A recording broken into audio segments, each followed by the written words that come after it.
Hi everybody, this is Rosa Sharon and I'm back again with another book review. I just read Infernal Devices by Philip Reeve. This is the third book in the Mortal Engines quartet. Actually, there are 9 books within the series itself, but the first, let me just look inside of the leaflet here. The actual quartet itself, you've got Mortal Engines, Predator's Gold, Infernal Devices, and Darkling Plane.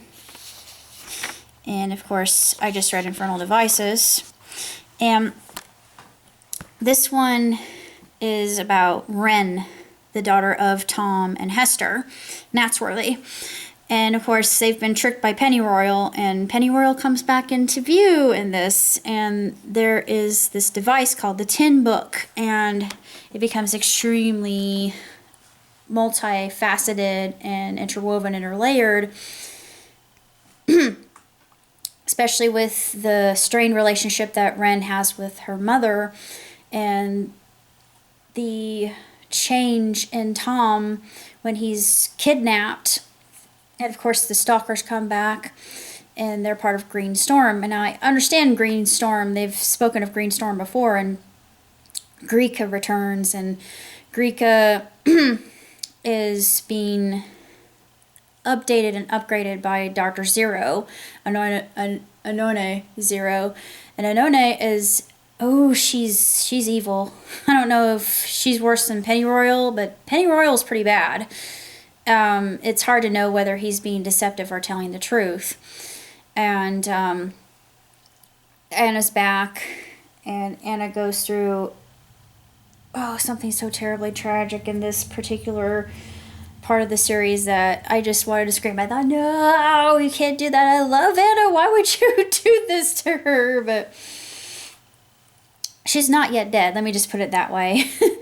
She may be not quite herself, but she's not yet dead, and Fish Cake has something horrible happen to him as well. But in this particular tale, Wren goes on a journey to escape her mother, basically find herself. It's a quest of sorts, a coming of age, and it's very intriguing just to see the psychology in between the characters, and noticing how Hester changes, how Tom changes, how they mature, or her view of Tom when he becomes a lost boy, and Wren when she is actually found again and she's with a young African boy named Theo, and she falls in love with him, but she wasn't expecting to fall in love with Theo. And of course the Tin Book plays into this, and it's all very complicated, but the Tin Book is actually very intriguing because it's said that it's a piece of old tech that controlled Odin, this machine that the ancients built, and it's even more powerful than Medusa. I thought, really, it's more forceful than a black hole. And they connected to the 60-second war, and I thought, oh, I mean, you start to connect the dots a little bit. It doesn't say why. There is just that sense of longing as to what really caused the 60-second war to erupt. We don't know, and Philip doesn't really go into detail, but you can surmise that Odin had something to do with it, and the tin box is actually connected to that thread. You see all these different threads lead to a similar cause and or item or object, which in this case would be the Tin Book. And it makes me kind of curious as to what the Tin Book really is. But in the end, it ends on a very suspenseful note with Greeka returning, and sorry for the spoiler, but he and Hester are reunited, and he says, Hester Shaw, and I was just thinking, it was just such a frightening moment. But Greeka is more than the sum of his parts, pardon the pun, and Naga, actually, General Naga implemented a code into his servo in order for him to implement an attack against Fang to destroy her.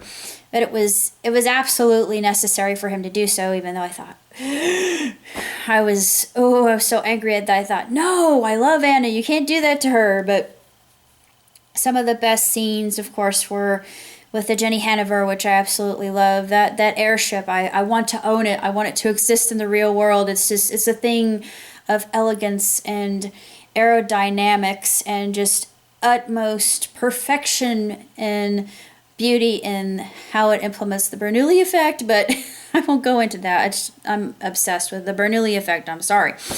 I can't help it. I love flying. I hate the taxiing and landing that come with it, but I adore being in the sky. And other than being in the water, it's my other element where I feel absolute freedom. But nonetheless, Infernal Devices was just completely transfixing. I could not put this book down. And Philip Reeve has this penchant for just wrapping his reader into his tale just instantly. And Ren, she has her motives, but you feel you feel like she's rather spoiled. You feel like she's being a brat, and she comes across as being very sterile, off-putting, fierce, unloving, apathetic, generally just like her mother. And she's a real gem. But that gets turned completely on its ear when she meets Theo, and you think, oh, won't it be intriguing to see what occurs next in the development of this tale? But you got a Deus Ex Machina in the sense of the whole, Theo, I think, is because he actually gets her to become something more than she was initially, and it was just out of the blue. And I think, wait a minute, I thought at first that she was in love with another character, and then Call didn't trust that particular character at all. And I thought, well, he's probably got a good point in her not hanging around this other boy because he's bad news. And then she meets Theo, and Theo is exactly what she needs. So yeah, it's a Chekhov's gun, and it actually is the catalyst to making her change. As Hester she's the same. When she has that really epic encounter with Pennyroyal again, you think, oh good, retribution. But I'm on the side with Tom, even though he's the voice of reason in this, and he knows, he's aware, and Hester's just going on just pure revenge alone. And yeah, I understand where she's coming from with what happened with Anchorage, and I get it, but still, it's not the moral action to implement in this case, because actually Pennyroyal has information that they could use, and I'm not going to say what it is because that'll be another spoiler, but sorry, this interview was a little bit peppered with spoilers, but nonetheless, Infernal Devices, if you've read Predator, well, actually, I should say Mortal Engines and Predator's Gold, it's well worth your time and picking it up and reading it, because it's absolutely sensational and woefully short. But I'm looking forward to reading Darkling Plain and finishing up the quartet. So until next time, live long, prosper. Ciao, tutti.